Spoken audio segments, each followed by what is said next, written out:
Welcome to Indiana Sports Beat Radio, presented by Endeavor Hospitality Group and Andy Moore Honda of Bloomington. Looks over the middle, second guesses, fires, throws. Does he make the catch in the end zone? Yes! Touchdown! Oladipo to win it. Another one! He got Another it! one! Oladipo! Another one! Huge hole. He's at the 30. He's going to go. 10, 5, touchdown. Jonathan Taylor. Galloway finds Rob Finnessy, who fires the three in. He hit it. Now, from the Golf Club at Eagle Point Studios, here's your host, Jim Coyle. Hello, everybody, and welcome aboard for another edition of Indiana Sports Beat Radio, coming to you here on this Thursday, February 16th, from high atop the soggy Golf Club at Eagle Point Studios. As a little rain coming down today. Jim Coyle with you as always. Dustin Schutte on board as well. How are you, sir? I'm doing great. Even though we had to stay up late for that game, I'm doing great. Yeah, we'll be talking about that. Don't forget, we're powered by Andy Moore Honda, Bloomington's #1 Honda dealer for the new and used vehicles. Go to andymoorehonda.com to get more to your door. Also, Endeavor Hospitality's Wild Club and their wealth of family restaurants in and around the Bloomington area. Great places like BB's Market, where you'll find us tomorrow. And your butcher, your baker, no matter where you live, visit bbsmarket.com. Welcome aboard. Lots to get to. Of course, Indiana loses on the road last night in I don't know, you call it a wild one? I don't know what you call it. A spectacularly different one. In a game, Indiana would get down 21 points. Dr. J says that they should have never gotten down to 20. That's true, but and if the coaches hadn't got double teed, they went, well, you can point to a lot of different things. That was 4 points, but there's also other times where you can point, well, you turned the ball over here, you did this. How about the lob to TJD toward the end of the game that damn near went over the backboard, that was wide open, that would have tied the game and turned and put it on a different rotation. There's just all kinds of things that affected this game. The officiating sucked ass, but that's par for the course in the Big Ten. That didn't cost Indiana the game. It didn't help them, but they had opportunities to overcome each and every one of those scenarios. And that's the thing, and that's the mark of a great team, is overcoming wacky scenarios to win on the road. Not getting down by 21 certainly starts to help with that, but we'll get to that. Matt Taylor will join us. Colts have a new coach. I'm not sure if he can talk about it, since it's always we have to wait till it's official, but looking forward to Dylan Sinn is going to join us as well from the Fort Wayne Journal-Gazette. Chris Denari, of course, from the Pacers, as they get a big win. They trailed 24, come back, beat the Bulls, Dustin Schutte. I'm sure that makes you happy. Yeah, I hate the Bulls, so that was a positive thing going into the All-Star break. They'd lost, I don't even remember, 16 of 18, 15 of 17, whatever it was. To get a win going to the All-Star break, at least there's some momentum there, something to build on to head into the All-Star break. Even better when it's against the Bulls. Hello to everybody on the Andy Moore Honda hotline. Thanks a lot for you hitting us up early and often. Appreciate the comments. Keep them coming. Make sure you hit subscribe and like for those of you listening on or watching on YouTube. Everybody else, how's it going down on the river? Listening on the Ref 97.7, always the right call. ESPN in Evansville, or 89.9 WBR. And up north in the Northwest, the Region Rats. How are you guys doing today? On WJOB 1230 AM rather, and 104.7 FM. Hope everyone's having good times up there as well. Indiana losing last night on the road in the Big Ten to put another space between first, second, and third now. Indiana solidly in third place. There are 4 double byes in the Big Ten tournament.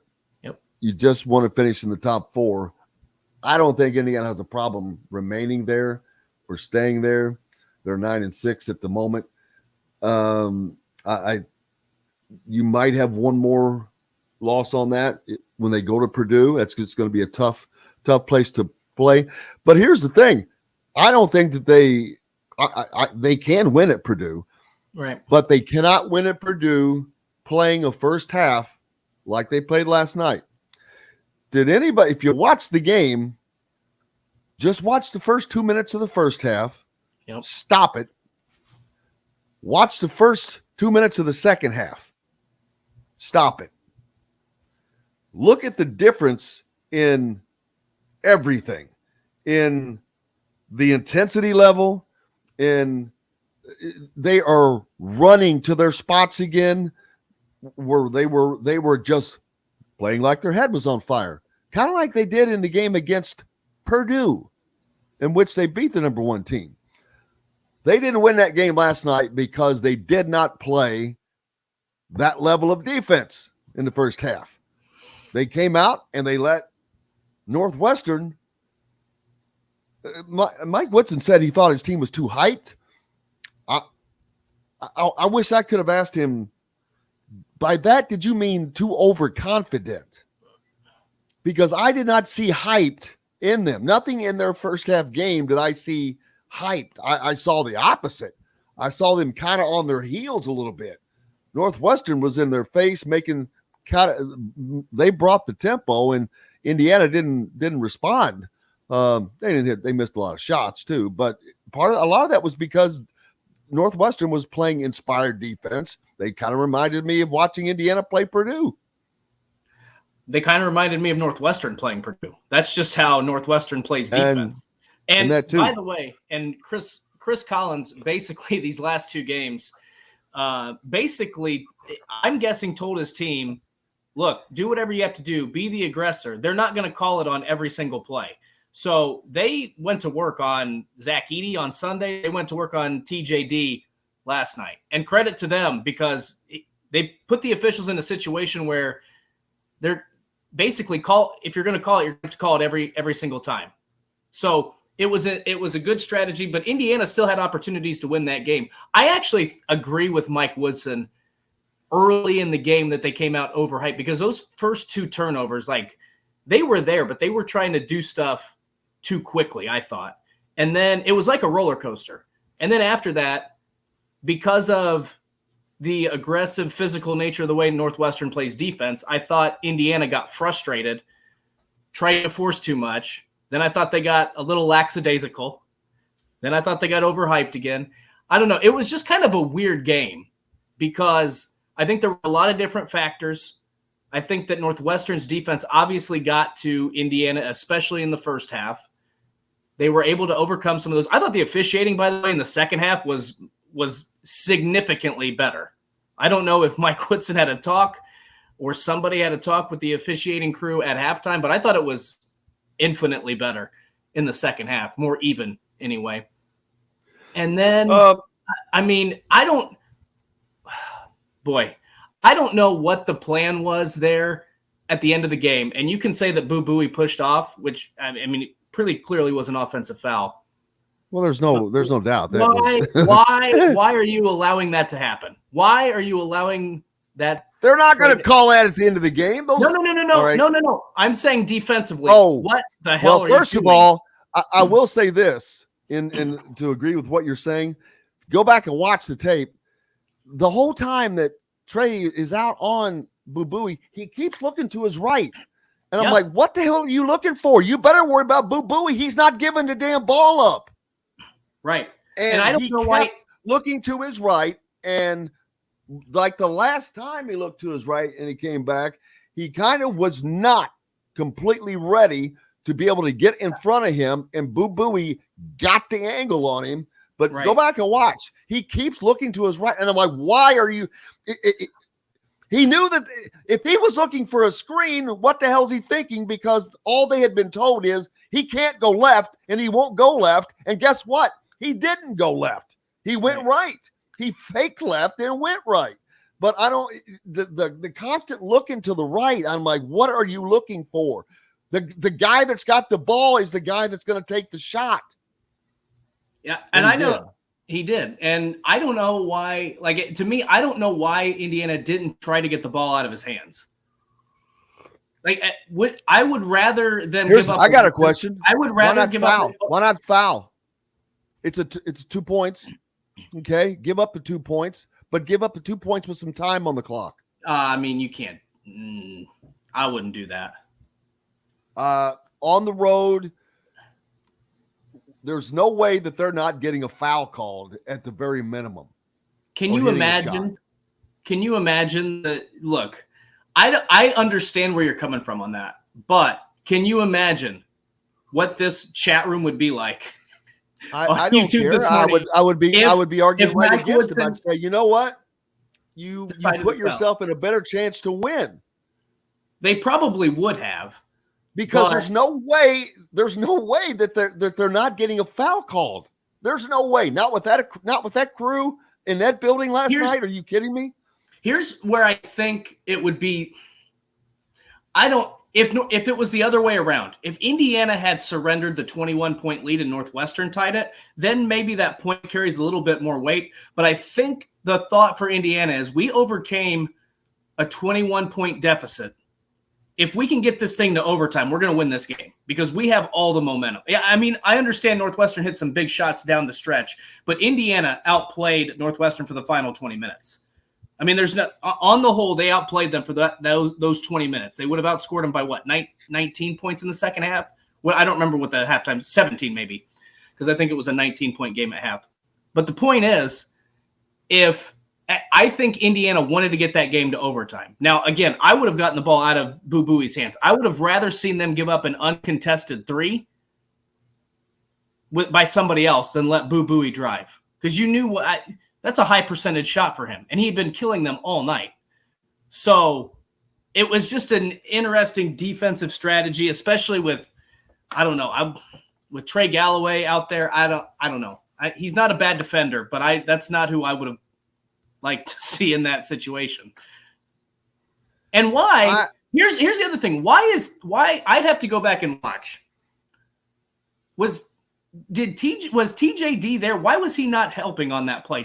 I don't remember him. I think it was one-on-one all the way to the basket, wasn't it? I would have had TJD down there. And again, that way, either you've got a rim protector and it's going to alter the shot, or he's going to have to give it up. And again, it might be an uncontested shot, but give him the 3 with time expiring from somebody that's not named Boo Buie. I agree. If you remember the other day, after Chris Collins and Northwestern beat Purdue on Sunday, I tongue-in-cheek kind of said the best bet today is to put a bet on Chris Collins as Big Ten Coach of the Year, and I think he cemented that last night. That I think so too. 3-0 against Mike Woodson and Matt Boehner. Not only that, this is their 4th straight game against a ranked AP team. Yep. So that we got lots more coming up here on the program. Matt Taylor will join us. We'll talk about the Colts. They've got a new coach. Dylan Sinn will join us as well from the Fort Wayne Journal-Gazette. We'll talk more about IU and what's coming up for them as the schedule keeps coming.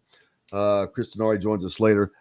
I'll tell you something I want to talk about, brother, and you might want to look it up and do a little research because we'll have time. Larry Schutte. I don't know how you say his last name. I don't really care. The absolute worst official that I've ever seen that is in the Big Ten. He's horrific. He's horrible.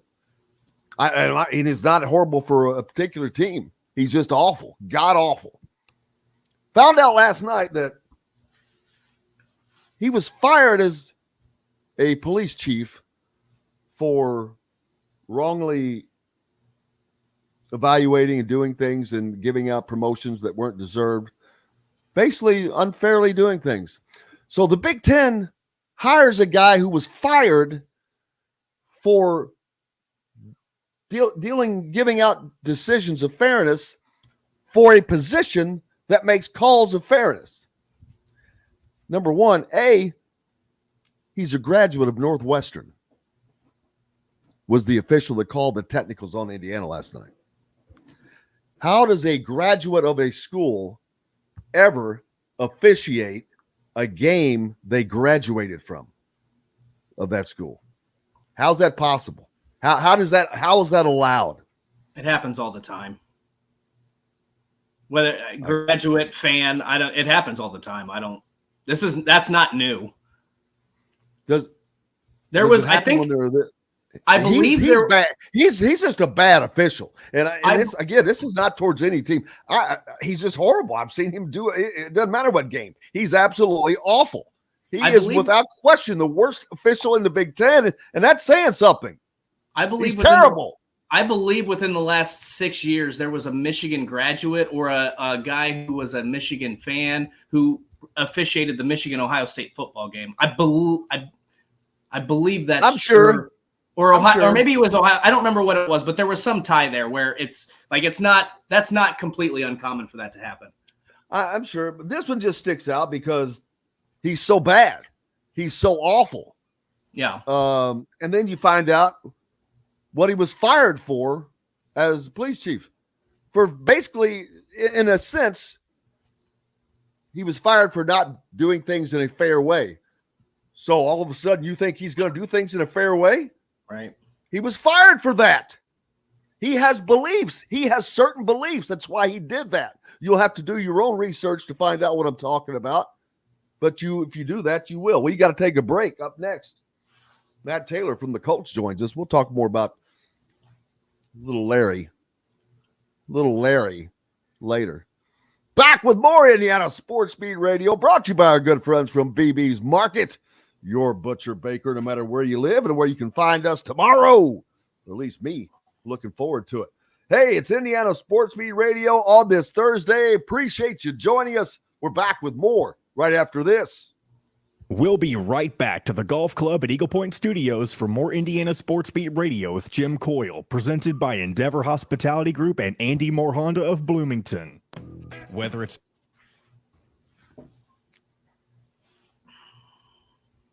that just cracked me up to find all that out last night, because I'm like, well, this guy is the god-awfulest worst. And then I saw someone put it up, and I started researching into him.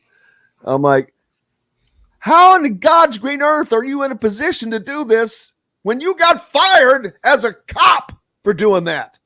I'm guessing that's so Big Ten. That's why. It's a freaking Big Ten. That is a Big Ten decision. You know what I learned? I learned this from watching a coach's talk show. Officials are contract employees, so there's no league official. There's no specific, like the Big Ten does not have officials. They are contracted. Yeah. Now they might have a primary league, but they can work multiple leagues. I did not know that until earlier this week. And that's been the case. I mean, guys used to double dip, but which I actually like, but you've got to have some. There's got to be some sort of no. It needs to be further spread out. You cannot have the same guys doing the same damn conference games. No, that's what I mean. There should be. Well, that's what I've talked about. There should be talked about that before. But there needs to be Adams, the former head of officials. There needs to be one damn. Not a bunch of guys who do the Big Ten, not a bunch of guys who do the Big 12, not a bunch of guys who do the ACC, because when it comes time for the NCAA tournament, exactly what we're talking about happens. Yep. And that changes officiating so much. Do that during the stinking year. Right. I don't care where these guys live. God dang it. If you're going to officiate. Well, and not only that, but then you get in these games, and especially at this point in the season, if you get a group of random officials that have called games very rarely for your team, you don't know how they officiate, so you don't know how to play. You don't know what to expect. It's like an umpire with balls and strikes, right? Like when you have a guy for 35 games, you probably know how he's going to call balls and strikes. You know what the strikes are going to look like for that particular guy. Well, if you bring in somebody who's never done it before, you have no idea what to expect. Thank you, Andrew. Yes. So it has nothing to do with this game. I'm telling you, I've said it before. He's just terrible. Yeah. He's god-awful. And yet he is allowed to continue to be god-awful, to continue to impact games, to continue to be – and now the SOB shouldn't even be there. I think there's a significant shortage in officiating, like because there's certainly a shortage in good ones. I can tell you that. 15 seconds, guys. I'm sure Matt will be here. He hasn't told me otherwise, so I'm assuming he'll still be here. So we'll see. Food with a Southern charm at 2-star prices. Southern Stone Restaurant is part of Endeavor Hospitality's Wow Club. This segment is brought to you by Southern Stone Restaurant. Now back to the Golf Club at Eagle Point Studios for more Indiana Sports Beat Radio with Jim Coyle, presented by Endeavor Hospitality Group and Andy Moore Honda of Bloomington. Welcome back, Indiana Sports Beat Radio here on this Thursday. Brought to you by our good friends from Southern Stone Restaurant, a part of the Endeavor Hospitality Wow Club, where each and every Monday you can find Don Fisher and Mike Woodson at 7:05 for Inside Indiana Basketball. Welcome in the second voice of Don Fisher, the man Matt Taylor, the voice of the Colts. How are you, sir? What's up? How we doing? Happy Thursday. Happy Thursday. Doing just peachy, just enjoying that weather outside. Just kidding. I did get a chance to get out and enjoy it yesterday. How about you? Yesterday was like 63 and sunny. Yeah, it was a tease, man. It was like late March, early April weather. Not for long, though, baby. Hey, you take what you can get in February in Indiana. Come on. Yeah, you do. There's no question about that. You take what you can get, and you run with it, man. How you guys doing? Cannot complain. Just enjoying getting through. The college basketball season has been exciting, fun. More game last night. Indiana, of course, taking on Northwestern, down by 21, charging back, nearly winning the game. So then you got Northwestern, the story. They beat 4 straight ranked teams, including Purdue and Indiana. I don't know if they've ever done that before. But they're doing a lot of things they haven't done, but it's going to be a fun tournament, I think, with both Indiana and Purdue solidly in. So we've got that to look forward to. I think the Big Ten tournament's going to be fun. You got that. And I hear, but of course, I've been laughing, so I'm like going, has anybody seen if this has been made official? I said, I hear the Colts have a new coach, but I don't know if it's been made official yet. So I don't know what Matt can say and what he can't say. I can say anything you want. It's all official. Everything's good and everything's signed. So we can talk about anything you want. Hey, I hear the Colts have a new coach. He's there. It was a good day. It was an exciting day the other day. I think, whenever a new coach comes in, this happens, to every team and every organization, all major sports. When you're talking about professional sports, it's a factory. The guy comes in early in the morning, he lands, he signs his contract, he does a photo shoot, then he meets with the general manager, he meets with the owner, then he does, local interviews, he does in-house interviews. So by the end of the day, man, your family's there and, they're getting a tour of the facility as well. And they're talking about, uprooting their lives and going from Philadelphia to Indianapolis and worrying about homes and schools and all the logistics of moving. I mean, the guy was just spent by the end of the day, but he still, answered all the questions, very insightfully and respectfully, and got to meet everybody. So it was a good day to, get indoctrinated in front of Shane Steichen, meet him a little bit, get to know him, and see how he ticks and get to know his personality. So it was a good day, and it's the first day of the next chapter for this team, and trying to, put the last couple of years in the rearview mirror. And obviously everybody's still talking about the draft upcoming and picking 4th overall and what they're going to do at the quarterback position. But, the main domino piece, if you will, in the early part of the offseason has been, pushed down, if you will, and that's the head coach. And Shane Steichen is here after, a month-long search and 13 or 14 candidates, whatever the number ended up being, and an exhaustive, patient search paid off. And I think the Colts got the guy that they really ultimately wanted, and we'll see how it goes. And one of the things I had a question about, Matt, is he comes from Philadelphia, obviously the offensive coordinator there the past 2 seasons, but he's also been a quarterbacks coach when he was with the San Diego, Los Angeles Chargers for a couple years there. How much did that we've talked about the Colts, kind of having this carousel of quarterbacks these past few years, really haven't solidified that position since Andrew Luck retired. How much did his experience with quarterbacks play a role in this? Because they're going to have to probably draft and develop a guy for that position. If not, immediately for the 2023 season, long term, they're going to probably draft and develop that guy for the future. Yeah, no, I mean, this is me answering this question. I'm not representative here of Jim Irsay or certainly Chris Ballard, but for me, it makes a ton of sense, and for me, it's a really big deal because he's had a lot of success, as you said, with different stops, with different quarterbacks, with Phillip Rivers and Justin Herbert and Jalen Hurts. I mean, all of those guys have completely different strengths and levels of arm strength and levels of mobility, level of playmaking ability, and athleticism, and he made it work with all of them. And if you go back to Phillip Rivers, he was a Pro Bowler those 3 straight years when Steichen was the quarterback's coach. Then when he was the offensive coordinator with the Chargers, Herbert had just a fantastic season, AP Offensive Rookie of the Year, still has put up his best season in terms of completion percentage that first year under Steichen.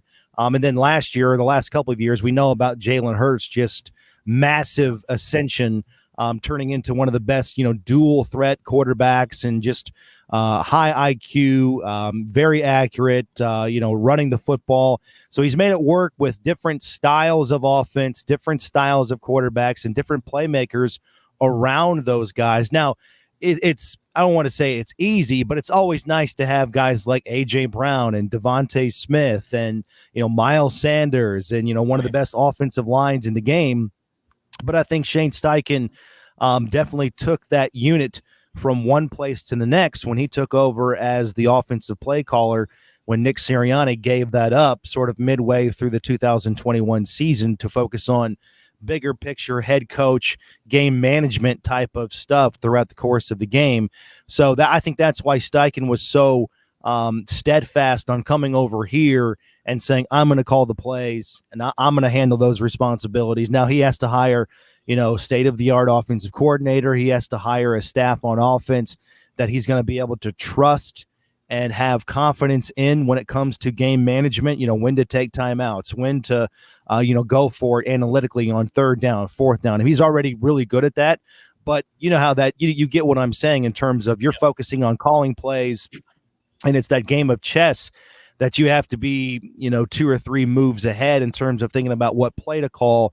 What you don't want to do is have that shadow of a doubt with the game management stuff in your ear and the headsets and think, okay, do I really trust that? You have to have just sort of blind faith when you're going to call the plays. You need everybody else to worry about the game management stuff and know that they're going to be right so that you're not second guessing yourself or them and wasting precious time when you have to make those decisions on the fly throughout the course of a game. So I think that part of it is huge. I think he's going to come in.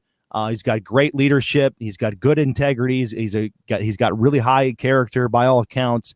But I think just the offensive acumen and the prowess with 3 different styles of quarterback and having a tremendous amount of success with different offenses, with different quarterbacks, really was a huge selling point for the Colts and Chris Ballard in this decision. Not only that, Matt, but the Colts have been obviously very active. Nothing has happened yet in this regard, but of course, it's flying everywhere that the mock drafts have projected Indianapolis trading up with Chicago. And I know that this is just all speculation, so I'm not asking you that is this true or anything like that. But that's flying with everybody is running with that, which doesn't make it true, but it's certainly a very, very, very good probability of things. Of course, other things could happen. We don't know, but that is, and it's to me, it's maybe a more likely scenario because you've got a new coach. It's like you're all in. This is what we need. We don't need, if anything else is considered second best, and I'm not talking about CJ Stroud but not having that pick, not knowing what you're going to get, not knowing where you're going to be, that puts enough doubt that you don't want to start off this new chapter with any doubt. Well, I think there's two different schools of thought there, just to play devil's advocate, because that's the rumor, and it's it's being talked about because of the connections between the Colts and the Chicago Bears with Matt Eberflus, now the head coach, when he was the defensive coordinator for the Colts. He knows the Colts roster, and so I think that's just a natural, I think logical speculation this time of year, as we're still a couple of months before the draft. But I think there's two different schools of thought.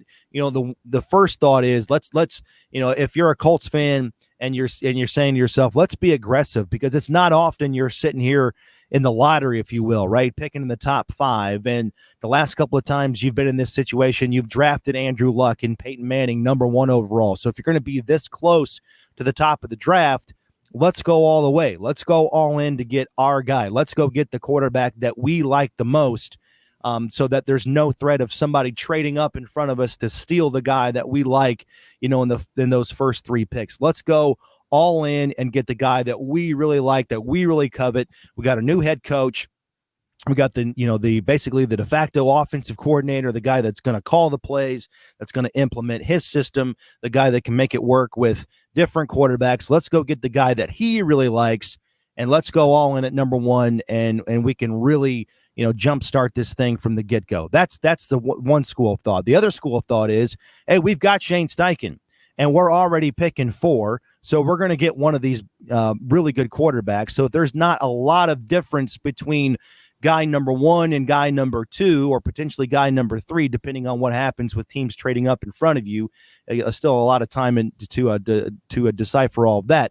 But just hypothetically, if you stay at 4 and everybody else stays put in front of you, you're probably looking at getting the second best quarterback in this draft. So if there's not a huge difference between guy A and guy B, let's sit at #4, not have to give up draft capital. And we know that Shane Steichen can make it work with whatever quarterback we bring in, right? Because he has had success with a stationary quarterback like Phillip Rivers, a spread offensive quarterback like Justin Herbert, or a dual threat guy with a ton of athleticism and a running quarterback like Jalen Hurts. So no matter who we get, we're going to feel good about pairing him up with Shane Steichen. So two different schools of thought, and it's going to be fascinating to see how it all plays out and the right motto or the right approach that the Colts use coming up at the end of April.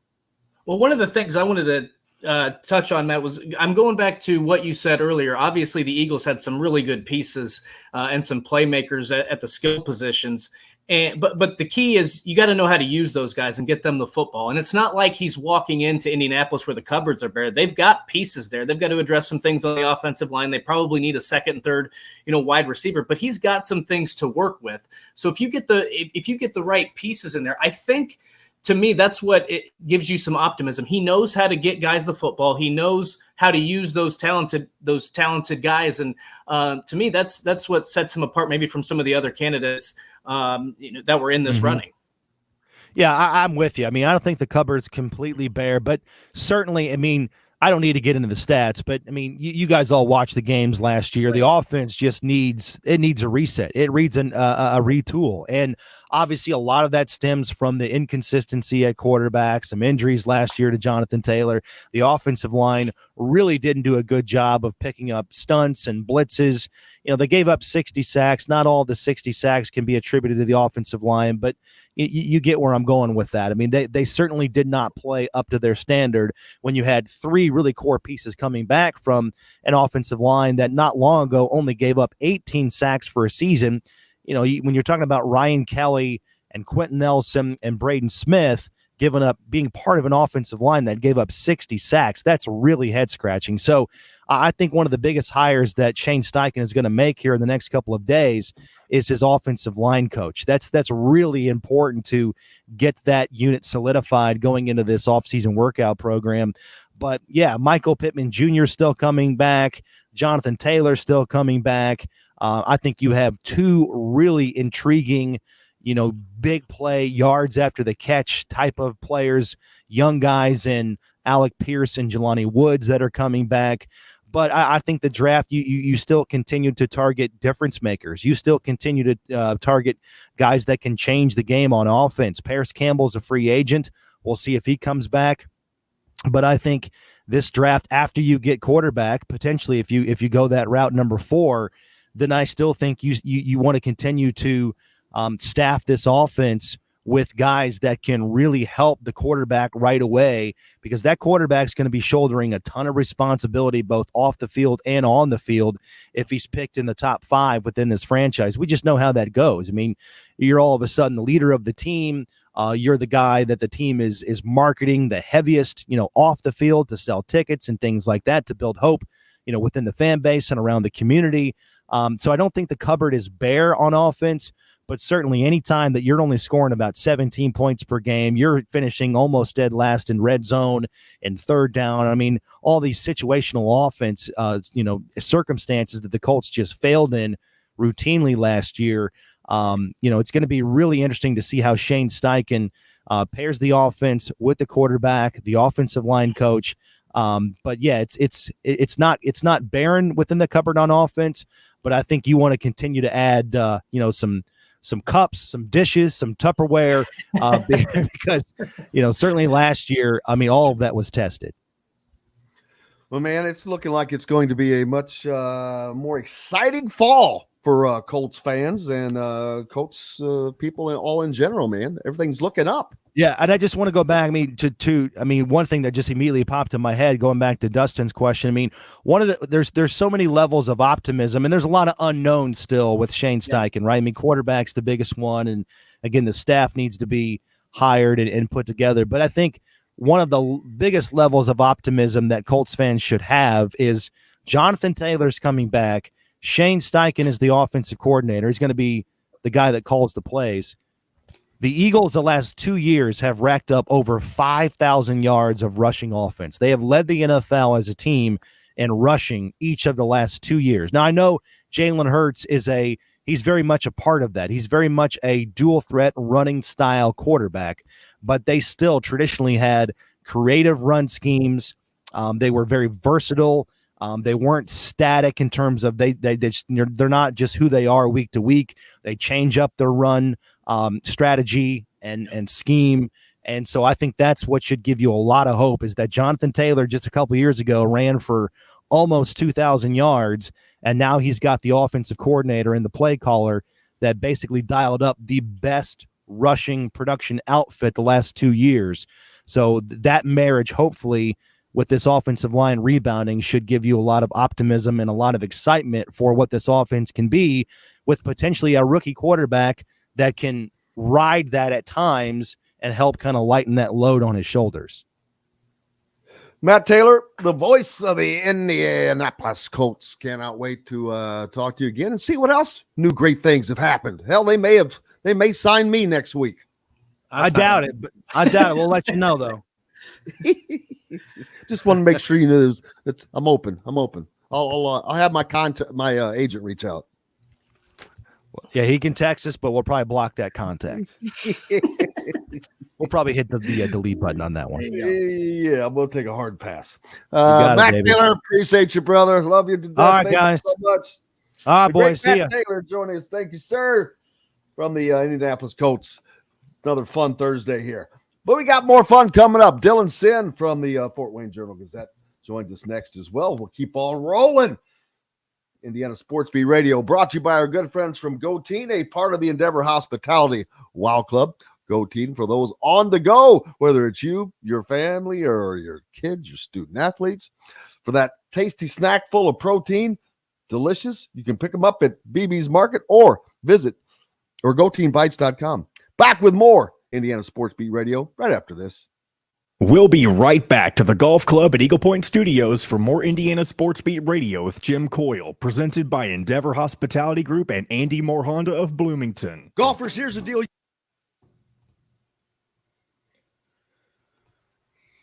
Welcome back, Mr. Dylan Sinn. Gentlemen, how are you guys?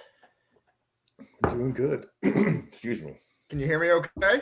Yeah, I hear you. Jim, you hear All right. Dylan, right? What'd you say to me? Hello? You hear Dylan? Who? Okay, I know you're messing with him. We're good. Okay. Fucking Dylan and Dustin. Now I got to deal with that again. It's not the same name. It doesn't matter. It's close enough. Close It enough. screws with me, man. It starts coming out, and I'm like, who am I? My brain moves too fast. Too quick. You're And just it's so not- smart, Jim. There's so much No. going on in there. No. It's not that. It just moves too fast. That's it. It's not about intelligence. It is just way too fast. It's like, God, if I could just slow her down. If I could just slow it down a few notches. Just a heads up. Sure. I am Larry Schutte. Okay. So the official. First of all, I don't really care. I thought it was Serato. You know what? Since we're in the middle, and I Larry can say S. this, he's lucky I don't call him Larry Scrotum. Behind the scenes. Hey, this is behind the scenes, baby. This is I can say ISB. it there. But I had already deemed him as just the god awfulest worst official that I see, because I don't get to see enough other games out of conference games, especially out west. I know there's a guy out there that I saw last time. I was like, oh my God. But I've long said that Larry Schroto, he's awful. He's always awful. It's like he just calls things at times to call him. He calls things that he perceives to be, has a foul. It's just every time there's a shitty call, he's involved.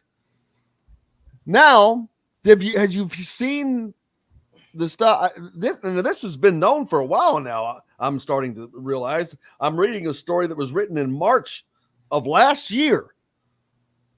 So this has been known for a while, but how does the Big Ten hire a guy who gets fired for racial discrimination as a police chief?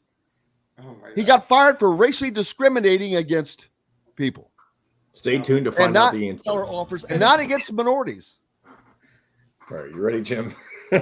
Here we go. Feast also provides a wide variety of cheeses, gourmet sandwiches, entrees, a coffee bar, bread, pastries, all made fresh and mouthwatering. Stop by Feast Market and Cellar today.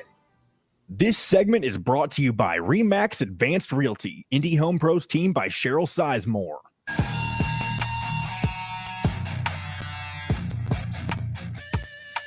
Now back to the Golf Club at Eagle Point Studios for more Indiana Sports Beat Radio with Jim Coyle, presented by Endeavor Hospitality Group and Andy Moore Honda of Bloomington. Welcome back, Indiana Sports Beat Radio here on this Thursday. Couldn't be happier to be joined by our old friend Dylan Sinn from the Fort Wayne Journal-Gazette. How's it been going, man? How are the Tin Caps? Oh, they're doing great. They have a new manager up here in Fort Wayne. The season starts in about 6 weeks now. Tickets go on sale very, very soon. So we're very excited up here in Fort Wayne. We had some nice weather yesterday, and I'm glad to be back. Thanks for having me on, guys. You had good weather in Fort Wayne? We did. It was about 55 and sunny here. See, I was having this conversation yesterday, guys. I need to find the parallel. There's a parallel somewhere in the state of Indiana that I'm going to deem that is just, it's unacceptable to live above this parallel. It's just, and I think I'm already close to where I reside at that parallel, as a matter of fact. But I don't want to put the ceiling too low, but I'm pretty certain Fort Wayne is not going to make the cut. Underneath of that, you're cutting off Northern Indiana, huh? no, not Northern Indiana. Northern Indiana will absolutely make the cut. Oh, okay. I see. Let me rephrase that. Everybody that lives from Indiana down. That's it.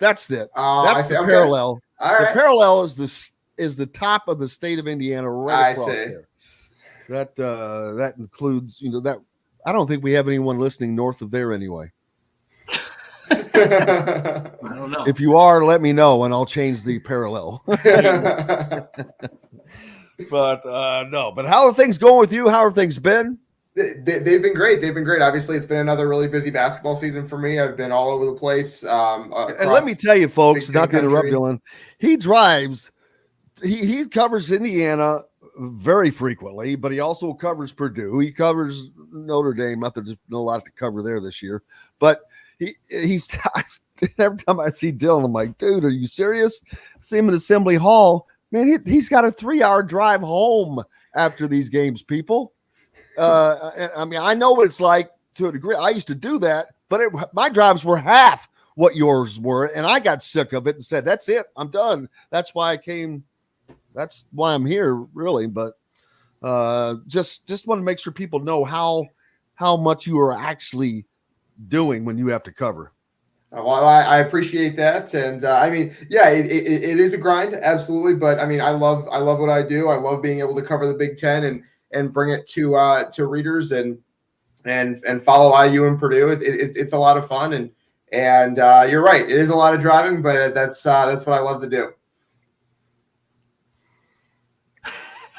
Dustin, I was caught off guard. All right, so I thought we were just going to get an in look into Dylan's life. That's all I was looking You know for. what? If that's what you need, I can provide that. Yeah, that's what I was- it that's is what I was looking extremely for. glamorous. Well, we're okay. done. We're done with that. It's over. That's enough. That's enough. That's enough, Dylan. Well, we've had Northwestern play both Purdue and Indiana these past couple games. Yep. So what's interesting is a lot of people on both sides, the Purdue and Indiana side, have griped about the officiating, particularly the way Northwestern defended Trace Jackson Davis, the way they defended Zach Edey. What have been your thoughts? To me, that's probably how games are going to be played in the NCAA tournament, at least at some point. Can't blame officiating on a loss. And I'm the first one to say that, even though I'm talking about some of this stuff today. They had many other opportunities to. They did. Yes. But the thing to me is those two teams are going to have to figure out how to play through that, because at some point in the NCAA tournament, it's probably going to happen because you're going to have officials that haven't worked a game with TJD or Zach. Or you might draw Larry Serrato. Or you could draw Larry Serrato, whatever the case might be. I don't want to say it was a lack of toughness from both of those teams, but it felt like there was a little bit of shell shock from both Purdue and Indiana. Right. I think especially with those two players, that they're so dominant that you've seen defenses try just about everything against them this year. And you kind of probably figured at this point late in the season, you've seen everything a defense can throw at you. And Northwestern then kind of did this thing where they would run two defenders at Trace Jackson Davis or Zach Edey. And they've seen that a bunch of times this year. But the different thing that Northwestern did was they ran both defenders at them, both of them big defenders, like 6'8" and bigger, and they got really, really tight up to them, put their hands in their face, and did not let them turn their shoulder to see the rest of the court and make the pass out of the double team. That was the difference, because they didn't do that against Trace in the first time Indiana played Northwestern. And so that's the strategy they used in both games. Matt Painter talked about it after the game against Purdue, where he said basically they stopped Zach Edey from turning his shoulder and surveying the court. So he had to throw some kick-out passes basically blind. And Zach Edey, as much as Painter complained about the officials and said they need to officiate better, and that is true, he said Edey needs to do a better job of surveying the court, and that was a significant issue in the game. I think that was a significant issue for Trace in the first half yesterday. I think he did a much better job with it, adjusting in the second half. He's going to have to do that going forward. And then in the NCAA tournament, because I think you're right, there is going to come a game in the NCAA tournament where officials are going to struggle to call the fouls against Zach Edey, against Trace Jackson Davis. Teams are going to see that tape, see that works, and try to take advantage of it. And Trace is going to have to be ready. Yeah, and the second half, plus Indiana simply did not come out with the intensity they needed. We don't have the clip. We'll play it tomorrow or later, but Mike Whitson, he said something that I'm wondering if he really meant it the way it sounded. He said it seemed like Indiana came out too hyped. They were too hyped for the game. They didn't look hyped. And I don't know, did he really mean too overconfident is what I was wondering if he meant that by instead, because they did not look hyped to me. Northwestern looked hyped. They were playing, inspired defense, running around, while Indiana was like, kind of on their heels a little bit, like, wait, what's, so they didn't look high. I didn't see this hyped sensation that he talked about. Yeah, I wondered the same thing, because he also said they came out feeling really good about this game. Maybe that's what you're talking about with the overconfidence. Because it hurt. They turned the ball over on their first 2 offensive possessions. And what Woodson's basic point was is in the early parts of the game, they were doing things that weren't either part of the game plan or what they were supposed to be doing. And whether it was because they were too charged up for the game or not charged up enough, the bottom line was that they were making mistakes and doing things that they were not supposed to be doing, making plays that they were not supposed to be making, and that cost them early in the game. Now, if you remember, they got off to a relatively good start in terms of the score. They were up 10-7, I think it was, early. They had gotten a bunch of stops. Northwestern wasn't doing much on offense. And then it was kind of like a switch flipped in the middle of that first half where Northwestern just really locked down on defense, and they just started making a bunch of shots on offense. And once some shots started going in, Indiana really kind of backed off a little bit and kind of got discombobulated, to use the word that a lot of people used last night. And so basically it was that sometime in the middle of that first half, they seemed to kind of either run out of gas or just kind of the deer in headlights opened up a little bit. And it took them until the start of the second half to really get it fixed. Well, I thought the turning point in that first half, and I think Northwestern was up by 4 or 5 at this point in the game, was that missed travel call, and then alleged missed travel call, and then the 2 technical fouls. And it's interesting because earlier this week I listened to Matt Painter show, and he was asked about why doesn't he get on the officials more, and he said fans might want to see me get a technical or get tossed from a game, but that doesn't help Purdue. And he said something along the lines of, basically, then I think our players start to think about the officiating. And I kind of think that's what happened with Indiana last night. I felt like for the rest of that half, Indiana got a little bit more concerned about what was being called, what wasn't being called on the floor, as opposed to just going out and playing. Because you're right, even though the officiating was hit and miss through those first, whatever it was, 8 to 10 minutes, Indiana was fine. They were in good position. To be on the road, to just be down a couple points against a really good Northwestern team, that's right where you want to be. And then the 2 technicals happened, and it's like, completely swung the game.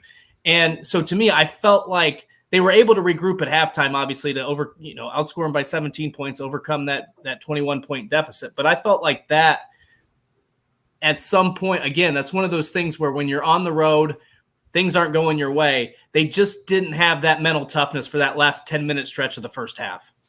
Yeah, it's interesting what Painter said, to be clear, because you talk about, it doesn't help Purdue. And there are some times, to be clear, where a coach getting a technical foul can really inspire his team to kind of give up the 2 points. And that was not what happened against Northwestern. Right.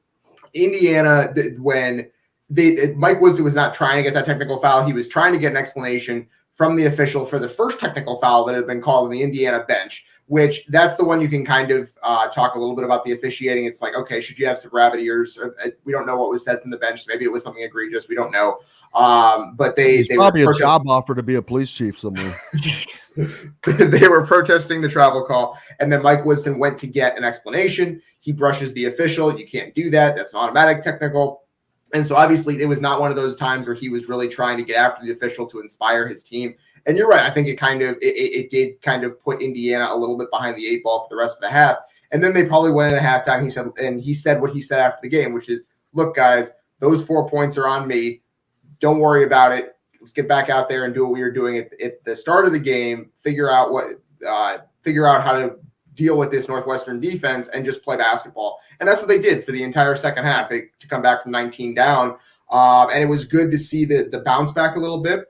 I do think it's another example of Woodson being able to make some second half adjustments, which we've actually seen a fair amount here in recent games. He's pretty good at that. But yeah, it did. There was that 10-minute stretch after the technical where it spiraled for Indiana a little bit. And just again, as bad as Larry Schutte is, he's not what cost Indiana this game. The push off at the end, the very obvious push off at the end of the game, is not what lost the game for Indiana. I can give you some very quick numbers that will lighten your eyes up. First of all, just go to the free throw line. Well, you'll see Northwestern was a perfect 14 of 14. Did not miss a free throw. Indiana, however, left 5 points on the board. Not only that, but several of those were missed front ends of 1-and-1, so it was more than that. Yes. You know what? And I forgot about that. Yes. Have you they could have easily won this game by 10 at the free throw line alone. No, they wouldn't have won it by 10. I'm just saying they left a lot of points on board, because then you look at turnovers where Indiana had 13-6. Yeah. They didn't lose a lot on points off of turnovers, because Northwestern only scores 4, but it's the lost opportunities of scoring again. So now you've got another, just say you score on half of those. That's another 14 points. So we're looking at several points here, people. A lot of points left on the board. With the turnovers, especially because the second half, the turnovers continued into the second half. They weren't quite as frequent as they were in the first half, but they continued into the second half, and they were costing Indiana pretty significantly, because basically Indiana shot 67% in the second half. Like, basically, if they were putting up a shot in the second half, they were scoring. And so the turnovers cost you even more points when you're shooting well, because you're not getting up a shot. You're not giving yourself a chance. And so Northwestern was good the entire night at getting in passing lanes and getting tips and forcing Indiana to be stronger with the ball. And there were just times where they just weren't strong enough with the basketball. And those times they threw it out of bounds, those cost you a lot of points. And so this was a winnable game for Indiana. That, again, you're right, Jim, that the officiating was not the difference here. It was the turnovers. It was the missed free throws. The officiating is annoying to watch, but it's not what cost Indiana this game. I wanted to ask this because I real quick, because I was texting friends about this last night as it happened. Have you ever seen just a few, not a lot, just a few. Have you ever seen a lob as bad as what I think wasn't it Jalen Hood-Schifino who lobbed that pass? I have never. Okay, let me off the top of the backboard. I had looked away from the TV for a second, and then because I wasn't in Evanston, I was at home, and I looked away from the TV for a split second, and I looked back, and I saw the ball going off the top of the backboard, and I wondered what had happened. I had to rewind, kind of use the DVR or rewind. What happened? That came at a critical point too. It was one of the biggest possessions of the game. And I remember seeing that, and I remember watching it like, tie game. We got to take a break. Like, what the hell was happening? Dylan Sinn, Fort Wayne Journal-Gazette. Make sure you give him a follow. He'll be joining us on Thursday, so we're looking forward to that again, buddy. What's up next for you? Yep, I will be in Bloomington on Saturday for Indiana, Illinois, and then back in West Lafayette on Sunday. So I will be all over the state again this weekend. Who's Purdue have Sunday? Purdue on Sunday. Let me check that for you. Nobody cares. I'll tell them later. Buddy, I appreciate you. Absolutely. Purdue has Ohio State on Sunday at Mackey Arena. In case anyone out there does care. No one cares about that. That's an automatic win.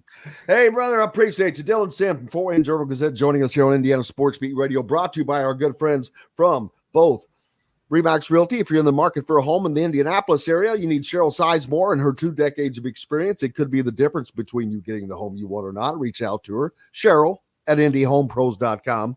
Or if you're down in the Louisville, southern Indiana area, Floyd, Clark, Harrison, Scott counties, that down in that way, Barbara Pop Real Estate Services has served those communities for 3 decades and can get you in the home you want faster, quicker, and less expensive.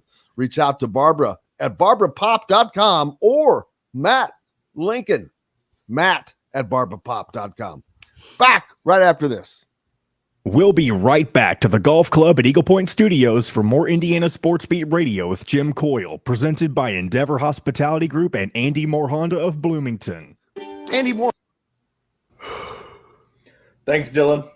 Absolutely, guys. Thanks for having me on. I will be see you guys next Thursday. Absolutely. Look forward to it, brother. Jim, I'll see you Saturday, all right? I will see you Saturday, my friend. All right. Are you a wine drinker or anything? Or never mind. Hey, I'm a wine drinker. I'll come in and I'll say that right now. There you go. Brought just in time to bring the wino on. Here we go. You don't look like a wine drinker. I dabble. My family's a big one. I mean, He obviously, looks like I'll a Bush prefer- Light drinker. What the hell is that supposed to mean? Dang. He looks like he's from where I'm from, Bullitt County, or where I am live, from not Bedford, where I'm Indiana. from. So, I mean, if Bush Light was in front of me, I'd drink it. But I'm more of a Miller Light. I'm a big Corona Light fan. Miller Light's good. I drink that. That is Does this one mean of my you're a favorite Kenny commercials, Chesney though, fan? when they do the I've been to a Kenny Chesney concert at Soldier Field. So, like, what beer is that? And they don't know. That's pretty good. funny joke. I played golf yesterday. I haven't mentioned that yet. First round of golf in 2023. Shit, first round of golf in 6 months. Probably. What'd you shoot? I didn't keep score, but I have those days. I mean, I had no intention on keeping score. It was first time out. I hadn't swung a club in 6 months. But first on the front nine, there was probably 3 or 4 holes where I hit a second ball. Other than that, I was like, I couldn't believe it. And then once I got to the back nine and just kind of settled in and smoothed in, I didn't have a ton of distance, but everything was. I was like, wow. I was shocked. He was But shocked. I was at Bloomington Country Club, and it was in great shape. I smoke cigar. If I'm playing golf, I'm smoking a cigar, and I will smoke those damn things down to the nub. I mean, I take them down. I mean, actually, I'll take a T and stick it into my cigar so I can keep going on it. Dedicated. Yesterday, I didn't have that, and I picked one up and wasn't paying attention and went to put it, and I had the wrong end in. I burnt my damn lip. I mean, you can see it. There's a spot. Oh God. You can see it. That's what I haven't seen you in a while. I know. I haven't been able to be on Thursdays. Yeah. All right, here Well, we go, guys. we let him out of his cage. Yep. The Fresh Fork takes care of all the planning, shopping, and prepping and can even deliver them to your doorstep once a week. That's right, it's the fastest, simplest, and easiest way to avoid decision fatigue. You pick your plan and pick up at BB's Market with no extra charge. So leave the heavy lifting to us and enjoy healthy eating with stocked meals in your fridge. Order online today at thefreshfork.com. Fresh Fork is a proud partner of WOW Network.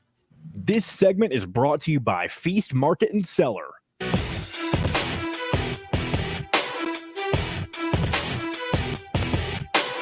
Now back to the Golf Club at Eagle Point Studios for more Indiana Sports Beat Radio with Jim Coyle, presented by Endeavor Hospitality Group and Andy Moore Honda of Bloomington. Welcome back, Indiana Sports Beat Radio here on this Thursday, February 16th. Appreciate you being with us. Brought to you by our good friends from Feast Market and Cellar, part of the Endeavor Hospitality Wow Club, located on Patterson and Rogers next door to Southern Stone. Feast is an incredible place to go. It's a nice, especially nice little date spot. But they have an incredible selection of great wines, gourmet sandwiches, entrees, and a sommelier on staff to help you out with that. So make sure you stop by Feast Market and Cellar. Welcome aboard, Kyler Staley from thehoosier.com. How are you going, Kyler? You were not up in Evanston last night, were you? I was not. No. I was going to say, man. We had the 3 other guys there. Yeah, that's a late trip because Mason, Keegan, and Kevin up. Yeah, it was. That's why I didn't go. I'm like, I was up there last year. It's too hard to do this show, man, when you're in Evanston for a 9:00 game. But a game that we've been talking about for Indiana that got away. It's another game that they could have won this game. They got into a hole early. And the reason it surprised me is because they did not have the intensity that I would have thought that they knew they had to have. The same intensity they had that they came out with against Purdue, they did come out with in the second half and played great. Had they done that in the first half, this conversation is different. Indiana probably wins that game by 15 because there are so many other factors that I listed just a minute ago on the way out of the last segment. You know, 14-14 at the line for Northwestern, while Indiana left 5 free throws. They missed 5 free throws, only shooting 75%. Turnovers, 13-6. They didn't get hurt off of points off, but those are 13 opportunities that you don't get to score. So you take half of those, that's say 12 points at the minimum, off of 6 scored baskets. There's 12 more points. So there were points just left on the floor all over the place for Indiana. The officiating was horrific, but you got to deal with that stuff. That's like dealing with a home crowd or something. Maybe not always as bad as it was last night, but they had enough opportunities to overcome that and win that game. But a great, great, great comeback. We've got to give them credit for that and show them the heart to do that. Right. Yeah. First of all, you got to give Indiana a lot of credit for them to make adjustments at halftime to come out with a well more thought of game plan. How to control, Northwestern's guards. I mean, they held Chase Adige, who killed them in the first half with 11 points, held him to 1 of 8 shooting in the second half. But, it's a heartbreaking loss. But at the same time, if you're Indiana, you cannot dig yourself that big of a hole in the first half on the road, especially against a really good Northwestern team who's, proven that time and time again this year. I don't know. You look at they tried to feed Trace Jackson Davis. They got him more involved in the second half. I feel like in the first half he wasn't that involved. And you credit, I look at Race Thompson. I feel like he hasn't gotten a lot of love this morning. He had a really good game yesterday. Had a really good bounce back game yesterday. He did what he was supposed to do. And what makes that front court work is when Trace Jackson Davis is double teamed and Race comes in, slides in, he's wide open. That worked out tremendously. The ball movement by the bigs by Indiana in the second half, which is outstanding. Malik Renew came in, had some great passes. He kind of filled into that Race Thompson role as Race was on the bench. You got to give credit to Indiana just the fight overall. The turnovers are still a major issue. They were a major issue at the Michigan game. Indiana squeaked out that win. But, eventually, you get above 10 turnovers, it's going to cost you in a game like this. This is a game that Indiana could have won. They showed a lot of fight in that second half. But it comes down to the first half. You can't dig yourself that big of a hole. It's almost like kind of a carbon copy of the Northwestern Indiana game earlier in the season. I mean, they dug themselves a hole, fought back, got it within 1 point, tied the game this time around. But, Boo Booey made the play at the end of the game. Indiana didn't have enough time to answer that. So tough loss, but I mean, it's just one of those ones where you just move on to the next one and you try to get a bounce back win versus Illinois. Well, and to that point, you talk about the final play with Boo Booey. Was there some sort of explanation given? And I didn't see the post game because I'm not staying up after a 9:00 tip. I'm just going to say that right now. Lucky you. But I wanted to know if there was an explanation that Mike Woodson gave, because to me, the goal, I don't know why they allowed Boo Booey to have the ball in that situation and allow him to unobstructed on Trey Galloway. Unobstructed. Unobstructed. But put somebody on him, make him pass. Not that, get the ball out of his hands, even if it's an uncontested jump shot. I think you live with that as opposed to Boo Booey who killed you all game. And the other thing was, I honestly don't remember the final play, and I haven't gone up and watched it. But was Trey, to me, Trey should have been around the basket, knowing that if that's going to be he was under the basket. Play, did he come out to help a little bit? I don't remember. It was one-on-one with Trey. That's what I thought, and I don't know why there wasn't some sort of help there. Well, he had to help. He had to help catch Trey Galloway when he went flying through the air after the push-off. And if you think I'm kidding, look at the pictures that I put up a little 3-section picture. He's literally catching him. Trey Galloway's arms, and I'm not kidding, his arms are back like this. His feet are out like that. He is literally flying through the air. But you have to know that they're not going to probably call that at the end of the game. And probably. So this is where they're definitely not. They're not going to call it because they're guiltless. Trey Galloway probably could have helped his cause there with that, push off if he would have fell to the floor. I think right there would have been. He couldn't because Trey Jackson Davis caught him. Well, all right, I swear to God, he's literally. You can see it. He's literally right behind. If Trace Jackson Davis is not there, Trey Galloway goes flying. He does not catch himself. Just look at the picture. There's no way he could have caught himself. He is literally his arms are back like this, and he is going at an angle. Trace Jackson Davis caught him. Yeah. Back to my question. He was under the basket. Right, he was too far under the basket, Dustin. I agree with you. He was too far under the basket. Trace Jackson Davis was. I know, but I'm asking if there was some sort of explanation. Because I don't understand why they didn't try to get the ball out of Boo Booey's hands in that situation.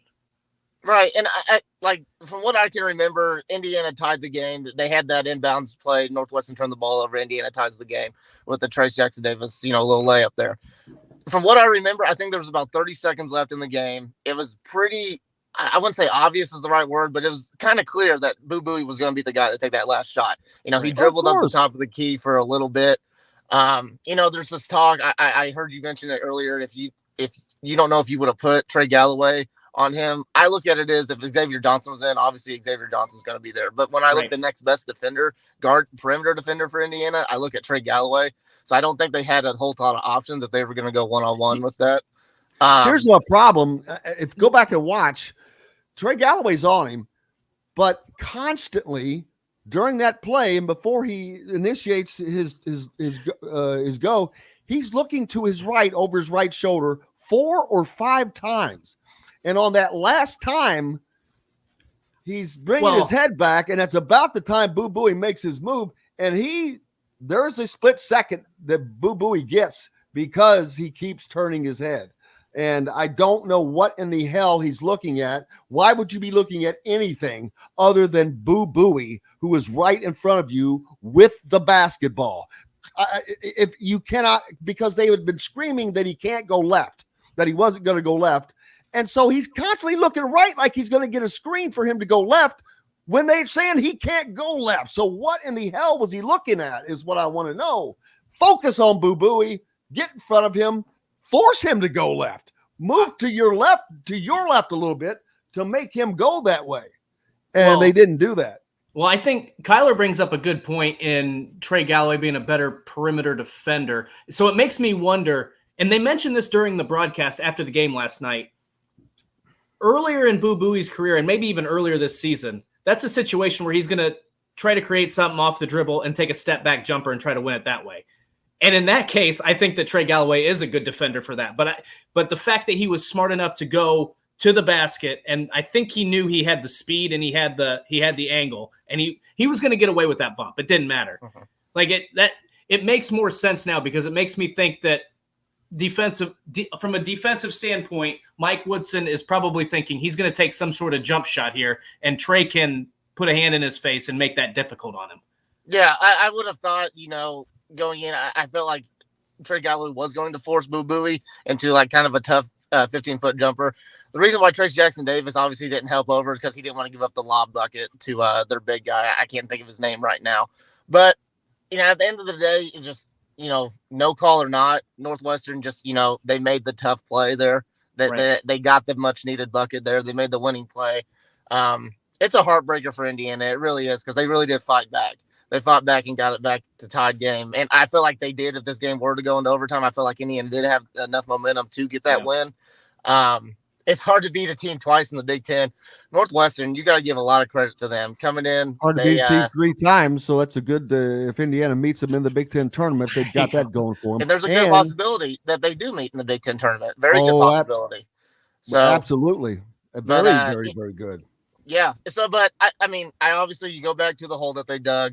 I look at the defense. The defense in the first half reminded me of the defense that Indiana had against Penn State, against Northwestern, against Iowa. They were just, straight line drives were killing them, leaving shooters open. Luckily, they adjusted for that.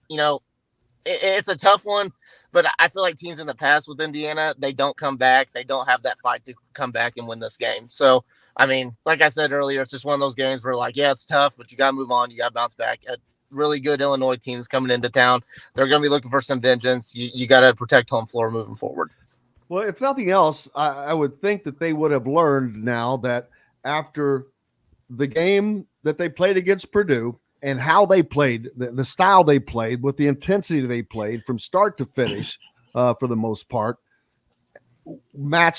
was only matched in the second half against Northwestern. But look at the success they had against Northwestern in the second half. They were obviously Let's see. They outscored Northwestern 42-25 in the second half. But they have to bring that. They have to bring that game in, game out. They have to learn that and understand that it's not just for Purdue. It's not just a happy game against this team. They've got to bring that game in and game out if you want to win every game. Well, they're not going to win every game. That's number one. Number two, they've done it 7 games in the last. They've done it to win every game. They're not going to win every game. If you bring that intensity, you might. You're not. If you don't, I can promise you. You're asking 18 to 22-year-olds to bring it every single day for 30 to 32 games in the regular season, plus the Big Ten tournament, plus the NCAA tournament. I don't subscribe to that. Do you subscribe to history? You're not going to. What happened in 1976? 50 years ago, really? Are you kidding me? Look at all the distractions they have. How many teams have won? But the sheer fact that you're saying one team has one loss. Wait. No, Houston has 2 losses. Expected to play intense. You have to be expected to play intense from start to finish. If you don't, that's bull crap. Yes, you do have to be expected to play like that from start to finish. Crap. In a 30-game season, it's not going to happen. There's going to be some. I'm not saying it's going to happen, but you have to be expected to play that way, and you have to expect to do that. If knowing that the minute you don't, you're most likely not going to win. Okay, well, I'm just saying they've done it 7 times in the last 9 games, and they did it. I'm not complaining. I'm just pointing something out. Well, but they're not. I mean, first of all, when you're in the Big Ten, it's going to be tough to do that. Okay, but you can't go to Northwestern and start like they did, and I don't know how you would. But it's going to happen sometimes. There's days when I hop on this show or I do my job, and I just don't feel good. It's not like today sucks for whatever reason. Okay, so they must have that same thing. They must have felt great in the second half, then, by that logic. They probably did. Maybe they got chewed out. Maybe they heard the right motivational speech. I'm just saying sometimes you get off the bus and you just don't have it. You can't say not having a good day is changed by getting chewed out. Those are 2 different, because that means I didn't say they got chewed out. Maybe there was a motivational speech. Motivation doesn't have to come from an ass chewing. That defeats the whole purpose of not being able to bring that. But not necessarily. Kyler, it was a I just want to point out, I think first of all, I think we're forgetting it's also tough to win on the road in the Big Ten. Yes. Indiana, visibly, especially when you get see down 21. Trace Jackson Davis right now, he is tired. This Indiana team is tired. They have fought their tails off the past 9 games to get back into contention, in the top 3 of the Big Ten. They're going to have games like this. They're going to have games like that. You got to give them credit for making the adjustments at halftime and showing that fight. You got to at the end of the day. But they are tired. Back-to-back road games like this. There was an exhausting game versus Michigan. Northwestern's a much better team than Michigan. It was a tough game. If Indiana would have squeaked by and got that win, that would have been great. But at the end of the day, horrific. That would have been an unbelievable win. Yes, it would have. So, but Indiana's still in good position. The sky's not falling for Indiana fans. They're still in good position. They got a really good opportunity to bounce back versus Illinois. You can say they should have won, and remember, this is the second best team in the Big Ten right now. It's not like they lost to Minnesota. No. Whatever. And they figured out a way to get past Minnesota too. So right. Tyler Staley from thehoosier.com. What is up next for you at thehoosier.com, my friend? Yeah, so obviously we got a lot of stories from last night. Got a post-game wrap-up with Mason and Keegan. Mason filled in for me last night, so really good video. Go check that out. Just getting ready. We got the Friday notebook tomorrow. There's probably going to be a few things there. I watched Jalen Harrelson and Xavier Robinson play each other on Tuesday night, so I might have a little bit of stuff from that game on there. So a lot of stuff at thehoosier.com, just getting prepared for Illinois on Saturday. Jalen Harrelson's the name that our next guest might be calling his name someday. Okay. Kristinari. All right. Tyler Staley from thehoosier.com. Appreciate you, brother. Brought to you by our good friends at Metalworks Brewing Company, a part of the Endeavor Hospitality Wild Club, served in all their restaurants, or you can go right to the source and visit the brewery located right off the square in Bloomington on 6th Street. Back with Kristinari of the Pacers right after this. We'll be right back to the golf club at Eagle Point Studios for more Indiana Sports Beat Radio with Jim Coyle, presented by Endeavor Hospitality Group and Andy Moore Honda of Bloomington. If you're looking for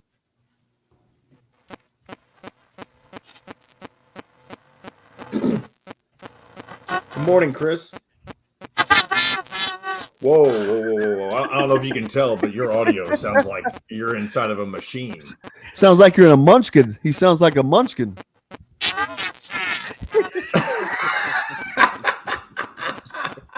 This is It great. sounds like you're using some kind of voice machine. Chris, if you try rejoining and see if that Yeah, fixes you're it. gonna have to. That's a first. Oh my goodness. That's amazing. We are the lollipop good, the lollipop good, the lollipop good. That was good stuff right there. Oompa doompa dee doo. Chris is on the helium. Hello, everybody. Hey, Chris if that doesn't Denari get bringing fixed, you. we'll have to tell him next week or to come. Hello, next everybody. week. Chris Denari here, bringing you action tonight from downtown Indianapolis at Gainbridge Fieldhouse as your Indiana Pacers take on the Chicago Bulls. Let's give it a oh my goodness. Nope. Wow. That's All all right. right. Let me see if I can check something real fast. First of all, let's turn him down. Let's see. It sounds if this there was. does anything. All right. Chris, give me a thumbs up if you can hear me real quick. Okay. Chris, if you don't mind, I'm not sure I don't really know how to fix this. I've never encountered this problem. If you don't mind, I know it's the All-Star break and everything. Would you want to skip this week? Give me a thumbs up if you're fine with skipping this week.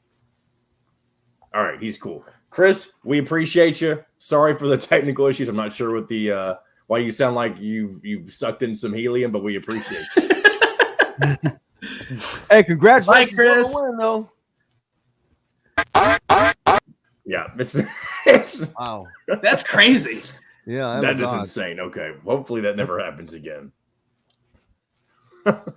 I'm sure it's just a connection of some sort. Yeah, it's Right. just weird. That's okay. We got Mr. Pacer with us, Dustin That's Schutte. right. Mr. Schutte can give his Dustin thoughts on the Schutte. Pacers. I can give my thoughts. I don't know if people want to hear my thoughts. Ugh. Fuddy Duddy. Fuddy Duddy, Dustin Schutte. Did somebody say that, or did you just come up with that? I just came up with that. Oh, nice. If you want to Yes. reference that Mike Woodson clip that we didn't have earlier, I have that, by the way. Yeah, Reagan. Yes, I had no idea.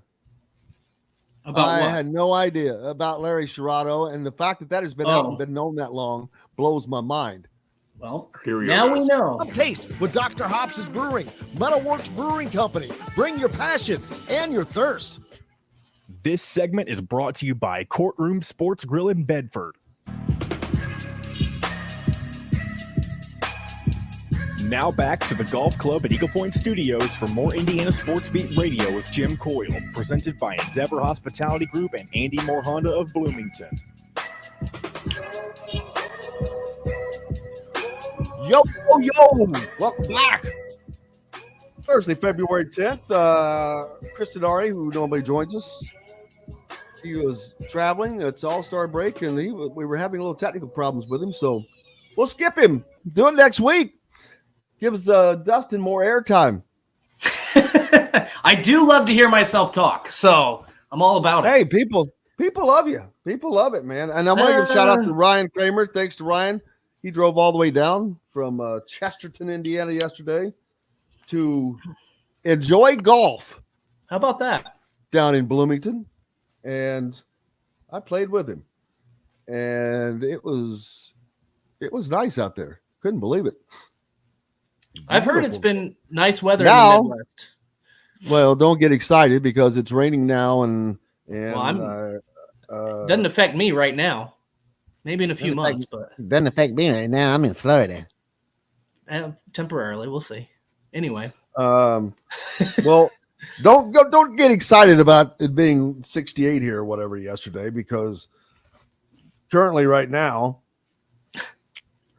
rainy and 48. Although this says it's going to be 62 today, I don't believe that. we'll But go maybe it outside is. and give it a feel.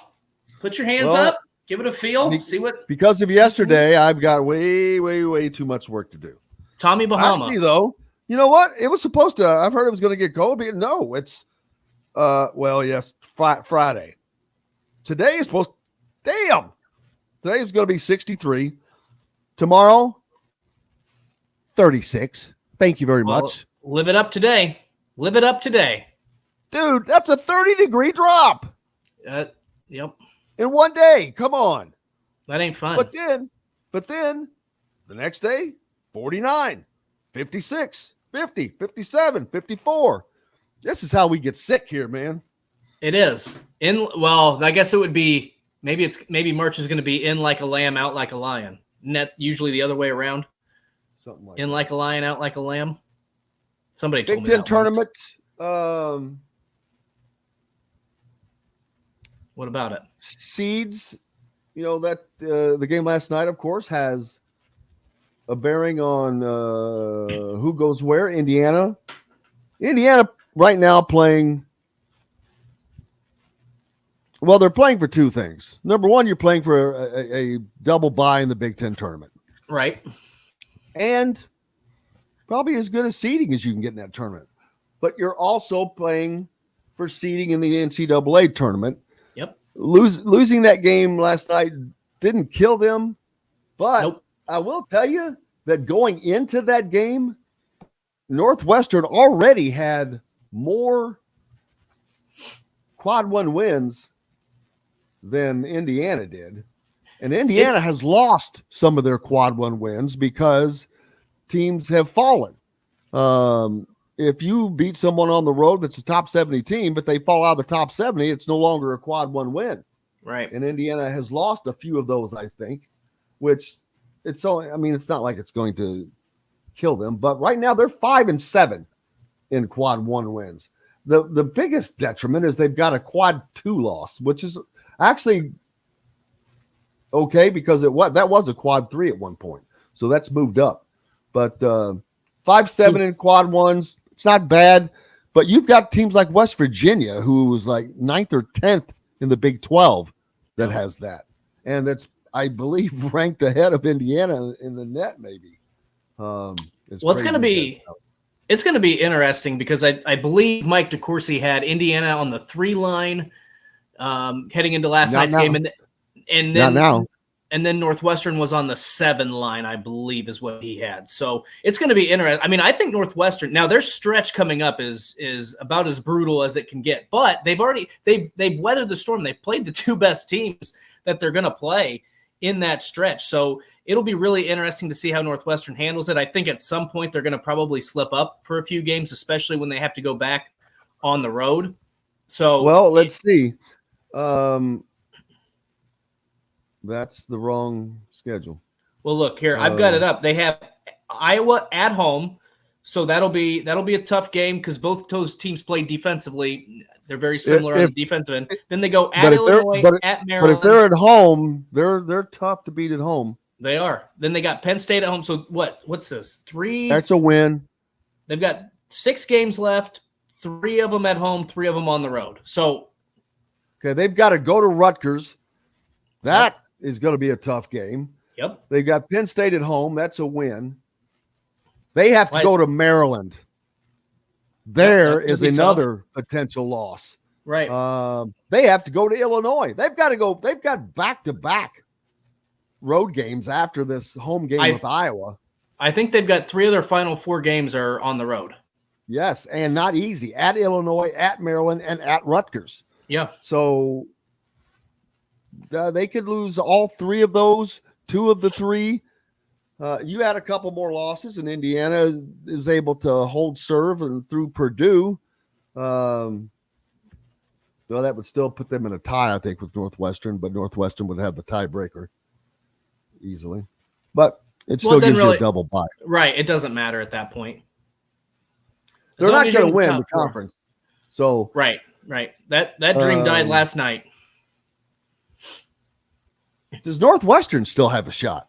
Oh yeah, because think about this: they have the tiebreaker with Purdue. I mean, I know it doesn't; they'll still share it technically, but they could still get the 1 seed. Wait a minute, did they beat Purdue at Purdue? They did. They only played once. They're only going to play once this year. Oh, so they have lucky for them. They have the 1 tiebreaker. Purdue plays tonight at Maryland.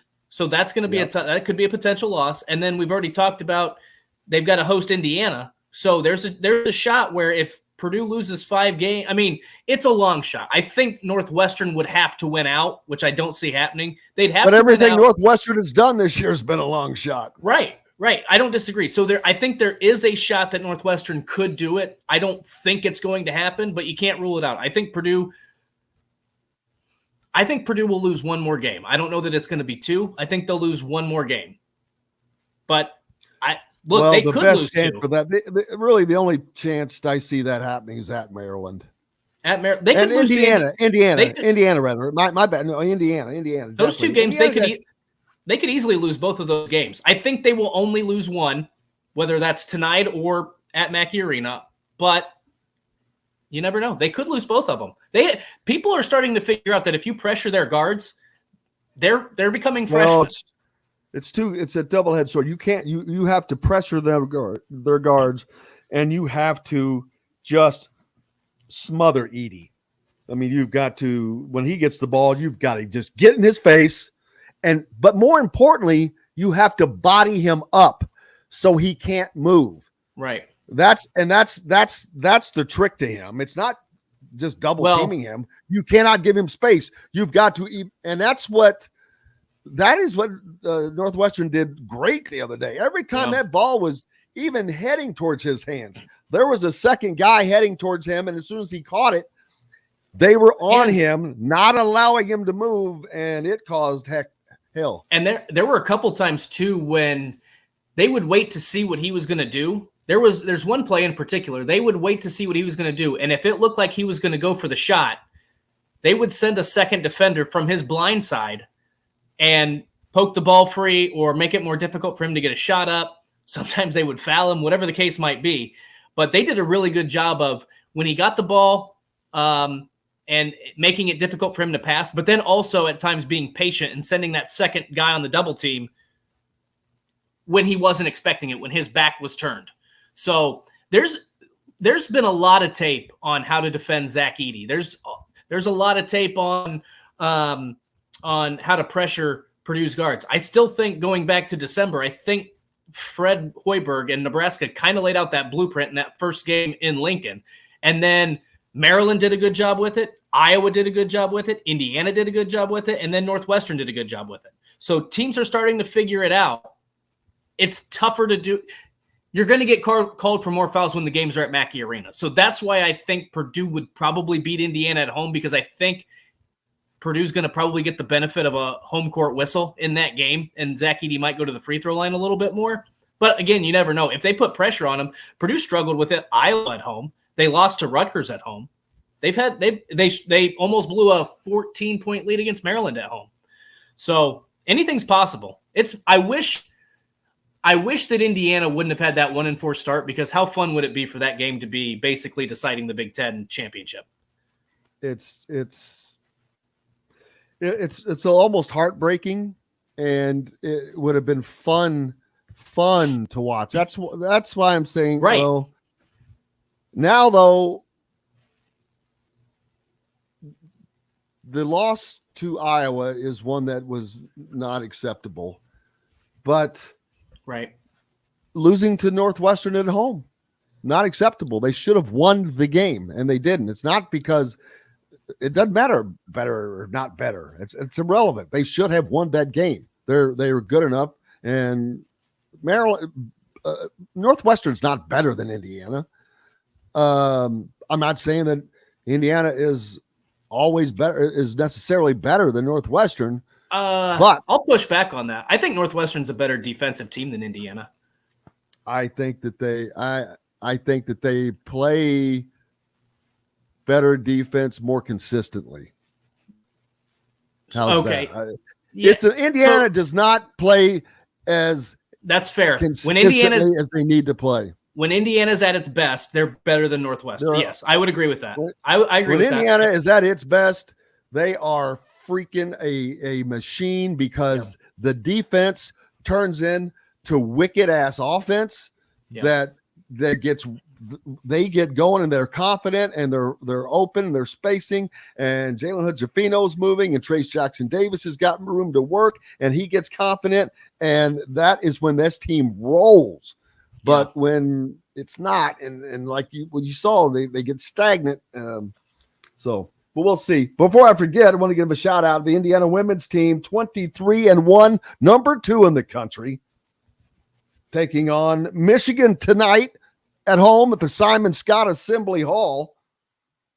Will the Hoosiers finish the season 26-1 or 25-2? They've got 3 games left. They host Michigan tonight. They host Purdue for a sold-out Simon Scott Assembly Hall on February 19th. And then they travel to Iowa City what a for way the to close out the completion season. of the Big Ten regular season against the Hawkeyes. And your favorite player. You know what? I'm not. Hey, you know what? Let them be like that. I'm just going to call it out. But just curiously, we're real quick before we take a break. What are the Big Ten women's standings? I know that Indiana leads it, of course, but I feel like Indiana's got a 2-game lead. I could be wrong on that. Yeah. Oh no, it's a 1-game lead in the conference. 1 game on Ohio State?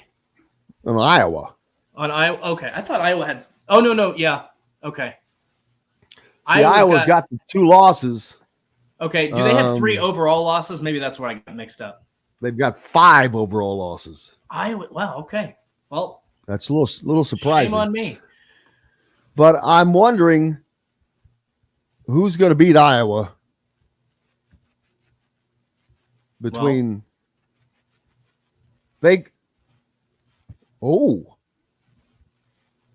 Iowa travels.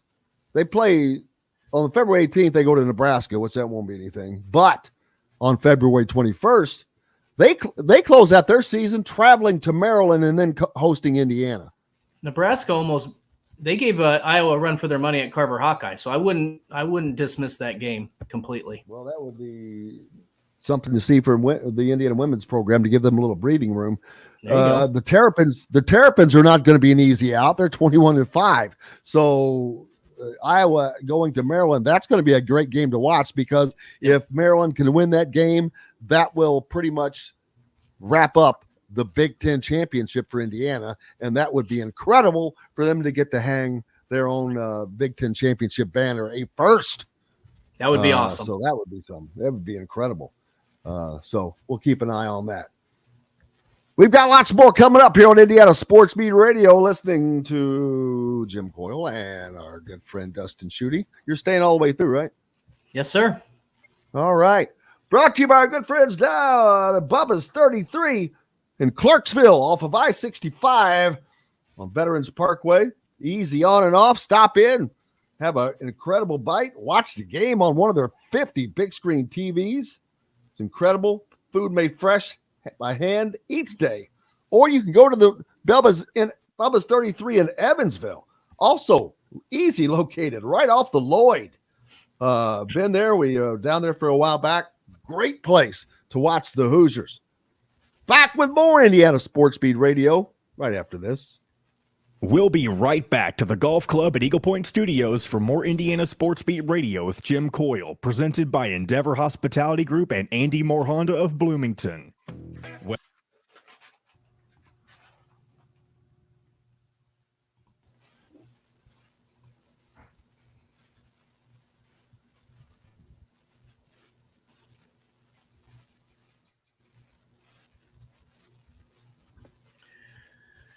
Oh, boy.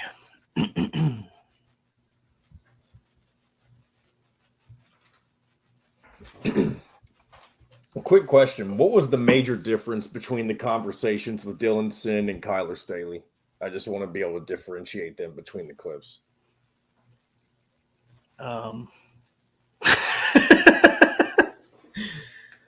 Good question. I would say I would say the biggest difference was probably we talked more about Northwestern beating both Purdue and Indiana with Dylan, as opposed to Kyler. We just focused on the IU game.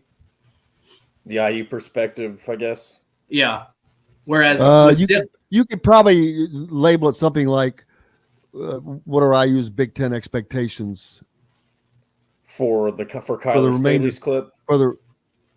Whoever we talked, I thought he was saying that was Dylan that we talked about. Well, maybe whoever it was that we talked. I would say something like, I mean, I don't know. It's hard. It's going to be hard to put an Indiana spin on that because I felt like we talked more about Northwestern beating Purdue and Indiana. Maybe something like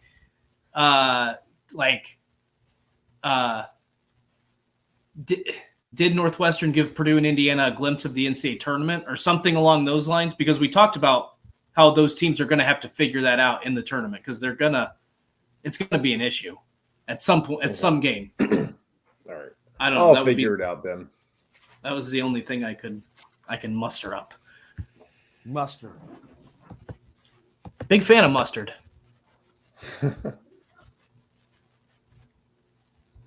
Oh. I could go for some St. Elmo shrimp cocktail right about now. I know it's only like 10:15, but man.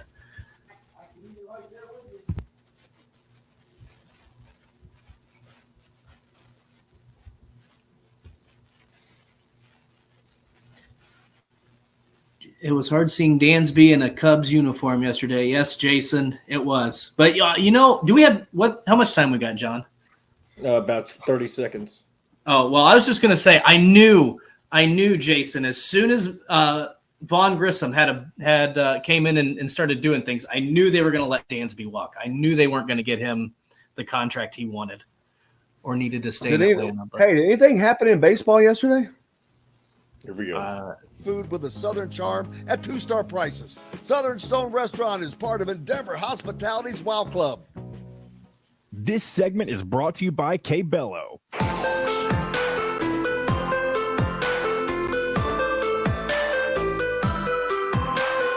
Now back to the Golf Club at Eagle Point Studios for more Indiana Sports Beat Radio with Jim Coyle, presented by Endeavor Hospitality Group and Andy Moore Honda of Bloomington. Welcome back. Indiana Sports Beat Radio here on this Thursday. Appreciate you being with us. Jim Coyle and a good friend Dustin Schutte from Outsider.com. Did I see? What was it I going to mention? Something I forgot. Oh, well, wasn't that important, huh? Oh, yes. The charges against Chris Beard dropped. The former Texas coach who was charged with strangulation. Charges all dropped. Of course, he was fired January 5th regardless. He's out of a job. Since then, Texas has gone 8-3 rather. 8-3. So they're still rolling. Other news last night. How about Tennessee taking down newly minted number 1 Alabama? Yep. By 9 points. And Tennessee had lost 2 straight, I think. They had lost back-to-back games. So that was a huge win for Tennessee. Think about Tennessee. I don't know if Alabama was ranked number 1 at the time. I don't remember in college football if they were ranked number 1 at the time, but they were definitely top 3. Tennessee football beats Alabama for the first time in 1,000 years this year. And then last night to take down number 1 Alabama on basketball. I think Tennessee owns Alabama this year. How about that? Boy, you think that they're not letting them know? I guarantee that fan base, absolutely, they're letting people Rocky know. Top, you'll always be home sweet home to me. Turns out, John, I cannot stay the entire radio show. We'll see you tomorrow, Dustin. I'm just saying I'm just saying that's probably what life is like. Well, I'm sure it's been playing nonstop since October. I'm Sure. Yeah, you ain't lying. By the about way, so I want to get this out of the way because it shows that I'm an idiot. I did not know that there's an actual town in Tennessee near Knoxville called Rocky Top. I did not know that. I did not know it was a town. I thought it was just an ode to the Smoky Mountains. Nope. It's an actual town.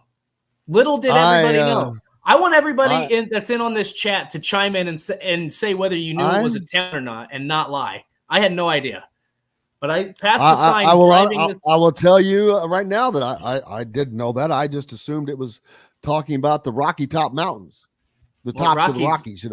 I mean, the Smokies. The Rockies are in. The Rockies are in That's Colorado. Right. I know. As soon as I said that, it didn't make sense. I'm like, oh wow, I had never got that deep into thinking about it. It was just a fun little ditty that I've sang my own life. So, but yeah, you're right. I did not. In the immortal words of Johnny Carson, I did not know that.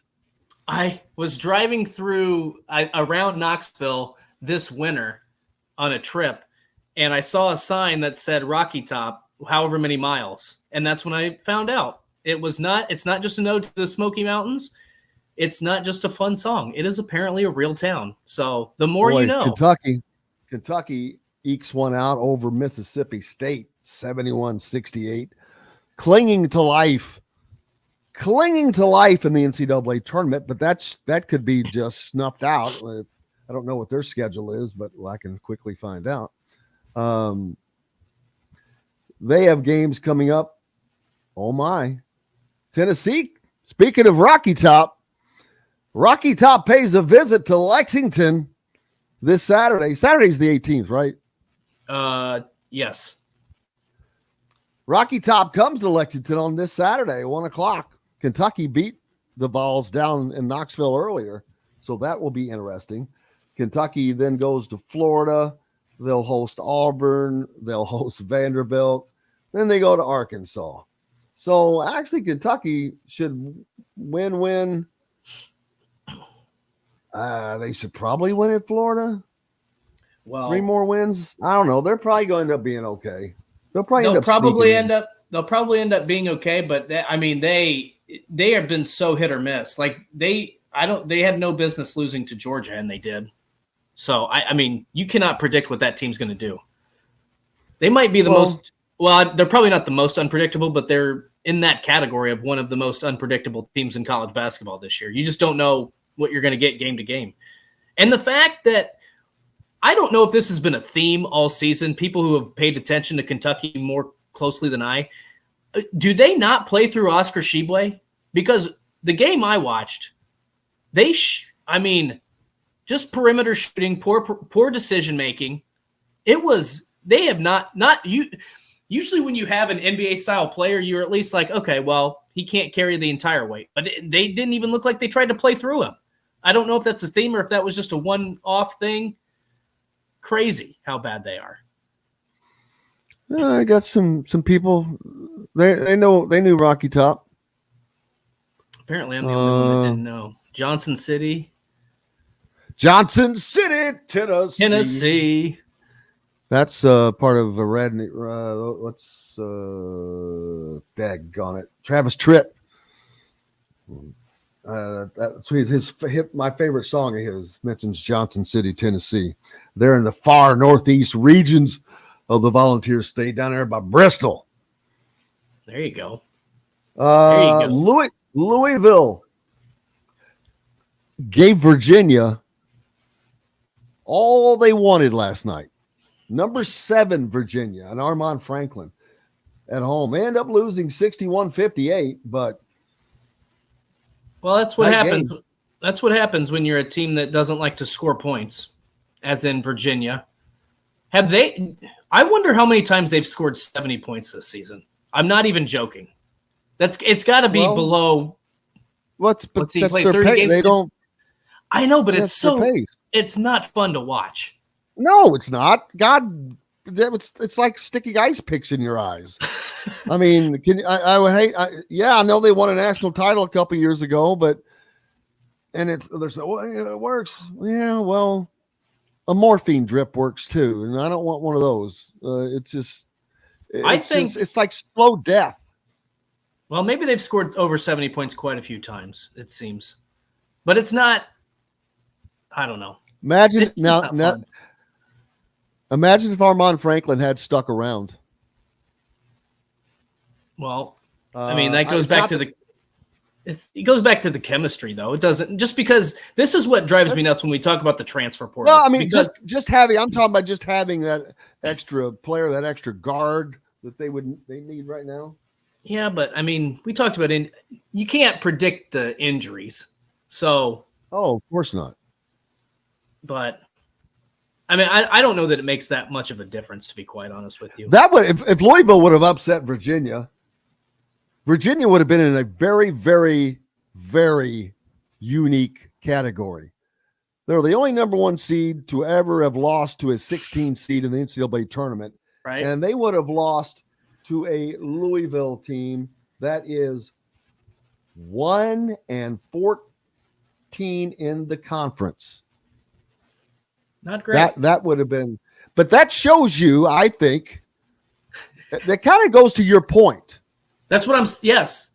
That style is more susceptible to being upset by a much lesser opponent.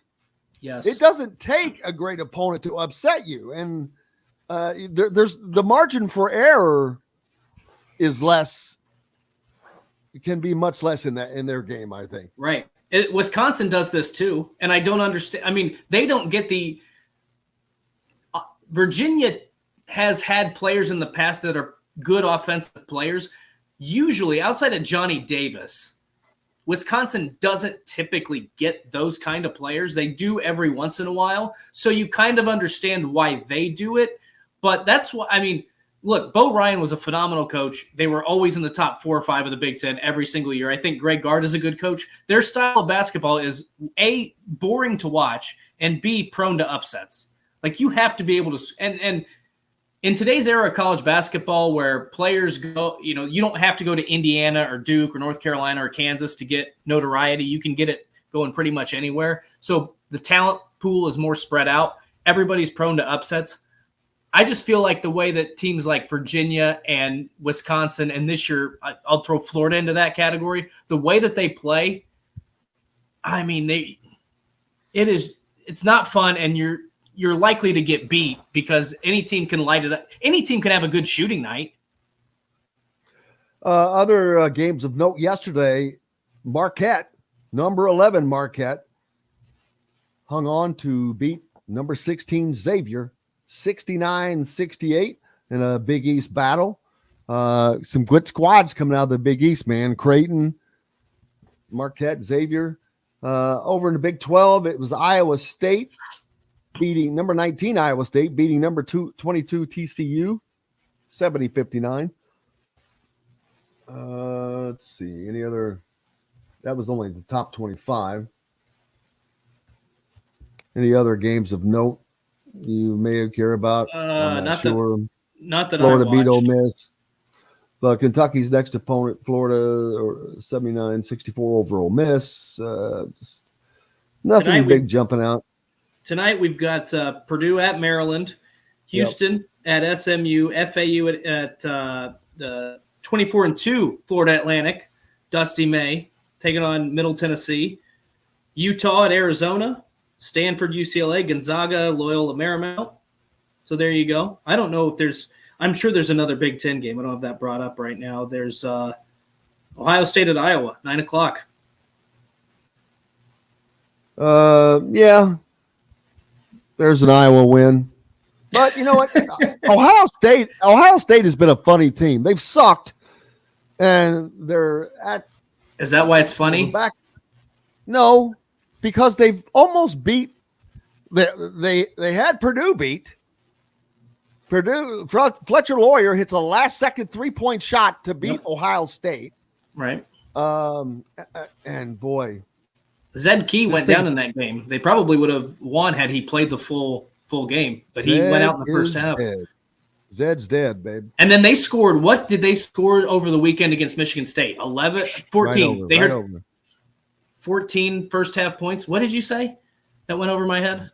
Zed's dead, babe. Zed's dead. You Pulp throw out these Fiction, baby. Pulp Yeah. Fiction.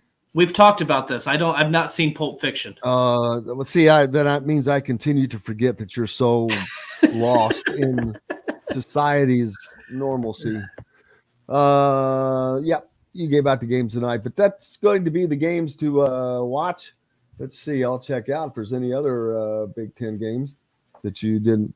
Yep, those are it. Purdue at Maryland. That's going to be one to catch. 6:30 on the BTN. That's right. Ohio State and Iowa.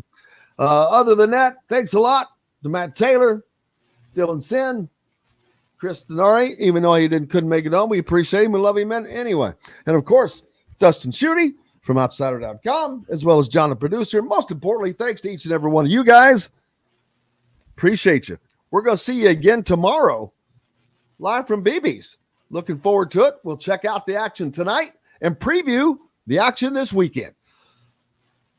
Cannot thank you guys enough for joining us. As always, love you guys. We're, like I said, no matter where you are and how you're following us on the Ref 97.7 ESPN, always the right call in Evansville.